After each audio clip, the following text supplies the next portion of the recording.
Gerald McCoy signs with Dallas. Yep. You know I love Gerald McCoy. He is a good man. We've had him on Undisputed. He is a great leader.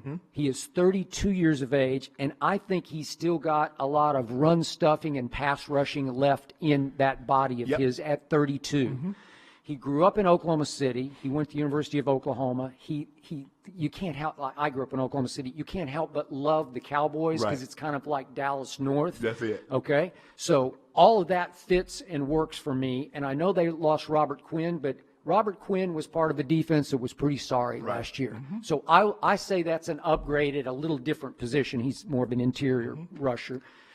Your thoughts on Gerald McCoy? Did you raise your eyebrows? Well, Skip, I thought when you look at what they lost, Malik Collins, Robert Quinn, Jeff Heath, they had started to lose, with the exception of Quinn, they had started to lose some depth. This, I think, the Gerald McCoy signing, people are like, oh, okay, yeah, we lost Quinn. We didn't really want to lose him. Pass rusher led the team in sacks. Collins, short, Jeff Heath. But, Gerald McCoy. The question is, Skip, are you getting the Gerald McCoy from old, or are you getting an old Gerald McCoy? That's the question. What do you think? That's the unknown. I'm going to say of old. Skip, if he can give them somewhere between, let's just say between 6 and 10 sacks. You had 5 at Carolina. As a defensive tackle. But what you really need is DeMarcus Lawrence to revert back to what he was before he got the big payday. Please. That's what you need. He's the guy. He's your table setter. If he can get going, now you're going to get Gerald McCoy getting a lot of one-on-one. But if he can't get going, well, it really doesn't make it. They're going to have now, with the laxation of weed, I saw Randy Gregory tweet that he's going to come back. Please. I don't maybe. Skip, I don't know how is he grandfathered into the old? I don't know how that works. We'll talk about that. Plus, he has played so little football for the last couple of years. Yeah, it's hard to know what he has left. Exactly, because we saw with Josh Gordon. Josh Gordon was never the guy. When you skip, you can't miss that kind of time and expect to come back and be the same guy. But I like the addition of Gerald McCoy because they have started to lose. I mean, the thing that we know about Jerry, kind of like the Patriots, they don't lose anybody that they really want. They find a way to get it done. He kept all of his offense. That's what, Skip, this is an offensive-based football team. We love defense, but they're a Dak, Zeke, Amari Cooper, that offensive line. That's what they are. Gallup, that's what they are. Now, if they can add Emmanuel Sanders, they're going to be a tough out on offense. Thank you. They're going to be a tough out on offense. Jane Slater, NFL Network, tweeted earlier today they're interested in Emmanuel, and that Emmanuel is very interested in Dallas. He went to Southern Methodist University in the heart of Highland Park in Dallas. Yep. And I think there could be a good connection there. Would he take a quote-unquote hometown discount that Jerry loves, maybe sort of a homeschool discount? I don't know. Right. But to me, that would set them apart. He made the 49ers go last year. I know Debo did too, but all the big throws, it seemed like, went to him. Jimmy G loved him instantly, like from midseason on. And the thing is, Skip, but the question that I have is that he's looking at what Randall Cobb got from the Texans. They gave Randall Cobb, Skip, $9 million. Desperate panic move. $9 million a year for 3 years. Yes. Look, I love Randall Cobb, and he has a resurrection. He played really well for the Cowboys. But he ain't DeAndre Hopkins. Skip, you don't give away one guy, then overpay for another guy and hope the fans forget what you actually did. Thank you. But that's them. Back to this, the Cowboys, I love what they're doing, considering that they were losing so much depth. And if they sign Gerald McCoy now, then get Emmanuel Sanders, they might be in some business. But it's, Skip, and it's no fault of anybody on it. It just happened. This virus thing is sitting everybody back because we don't know when they're going to get the OTAs. We don't know when they're going to get the mini camps. We don't know when they're going to get the training camps. So that's it. And then you're dealing with Dak's situation. That's all that being said, Dak is the most important thing. Skip, he needs to be there. And I'm not so sure that he's going to be there because y'all tagged me. Y'all keep telling me y'all love me and y'all believe I'm your franchise and y'all believe I can win multiple Super Bowls. But that's not what I see. I agree with all that, but this young man has such football character I think he'll shove that aside when it's time. At least I hope he will. Right. I think he'll be there as much as the OTAs will allow everybody to be there. Now, when it comes to game number 1, if they're still at a huge impasse, this is the kind of guy who could go Le'Veon to where he just says, okay, I just can't play. And the thing is, Skip, is that until he signs, you can't find him from not being there. But what people, Skip, here's a little written, they written this into the CBA. Now, if you hold out more than 5 days, Skip, you losing the current season, and the fines can't be forgiven. You know, Skip, guys hold out and say, okay, he gonna come in, get new contract, fines forgiven. They won't forgive the fines now. Advantage Jerry, right? Yes. So Dak's like, well, as long as I don't hold out, there is no fine that's being acquired. Back to Emmanuel Sanders. I'm going to remind you, Mr. Sharpe, when he was at Denver and then he was at San Francisco, he played out of the slot a good portion of the time, maybe 25% of the time. He's comfortable playing the Randall Cobb position. Oh, absolutely. So if you could use him some in the slot with Gallup, with Amari, with Blake Jarwin as a pass-catching tight end, not a blocker, but a pass catcher.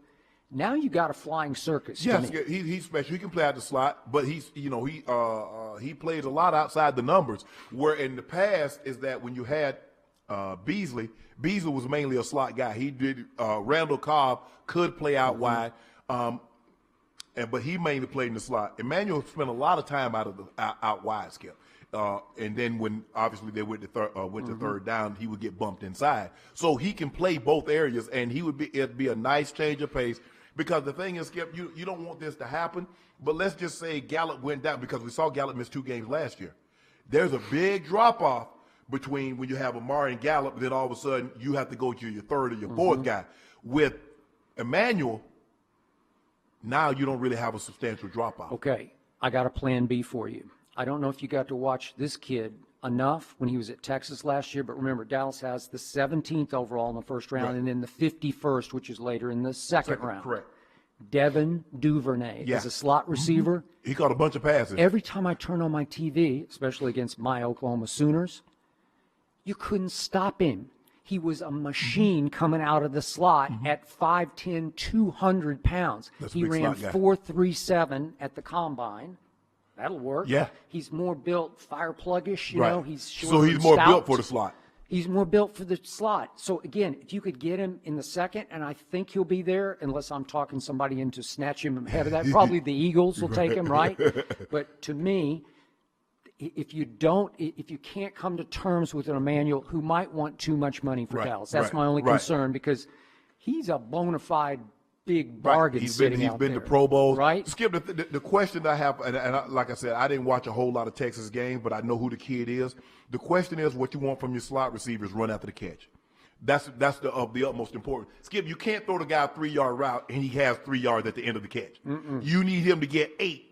So that's what separated Welker. That's what separated the guys, Edelman. Those slot receivers is that yards after the catch. Because he has the body. You mentioned he's, 5'10", 200. 5'11", 5'11". So he has the body. No, 5'10". You're right. I'm sorry. So he has the body to do well after the catch. The question is how much of that, because Skip, things happen a lot quicker in there as opposed to being outside.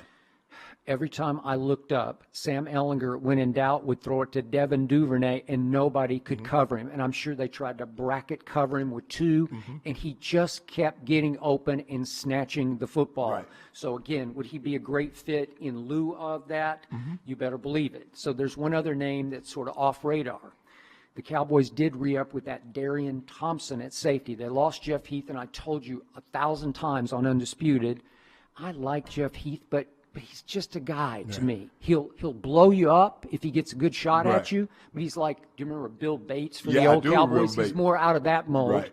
Where great special teams guy who could fill in, but did you really want him starting game after game after game? Probably not. Darian Thompson was a third-round pick by the Giants, and the Cowboys somehow, snatched him up. Right. And I think they like him enough that they think he's a significant upgrade to go forward over Jeff Heath. Yeah. So I like that.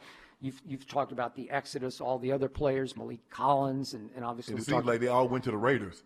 The Raiders just taking their. Well, your man Jason Witten went to the Raiders. Yeah, right? Heath went to the Raiders.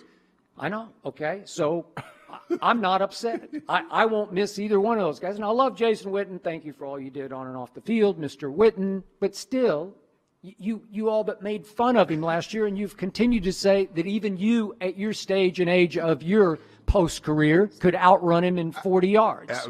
Skip, the thing is that it's hard to walk away from the game when you feel like, for me, when I ask these guys, if Jason Witten were to win a Super Bowl, is that going to change your perception of Jason Witten? No. But he feels that he's unfulfilled if he doesn't at least play for one. And I don't think he's any closer joining the Raiders and playing for the Super Bowl than he would be. Well, it seemed like the Cowboys were ready to move on. I don't think they really wanted him back because they could have brought him back at a minimum salary and gave him basically the incentives that the Raiders gave him if that's what they wanted. He can still block. Mm-hmm. He's still a great presence in the locker room, mm-hmm. and I can argue in the huddle. Right. And he's box office, mm-hmm. which Gruden and company need as they move into a new city with a new stadium, right in Vegas. Mm-hmm. So you can sell Jason Witten, right? Because he's a good guy, right, on and off the field, right.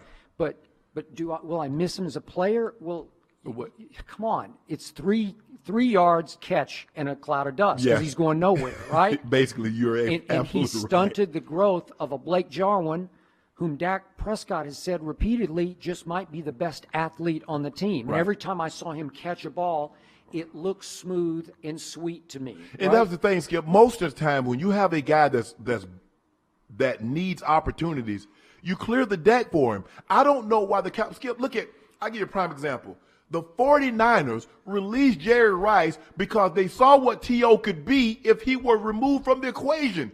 Now, Jason Witten ain't no T.O. Ain't no Jerry Rice. They brought him back. Why? Let Blake Jarwin grow, because this is what you need now. Let him and Dak build that rapport. All the catches that he took from Jarwin last year, Witten, Dak could have been building up an even better rapport and a better understanding with Blake Jarwin. I believe there's no question in my mind. This is the right move for the Cowboys.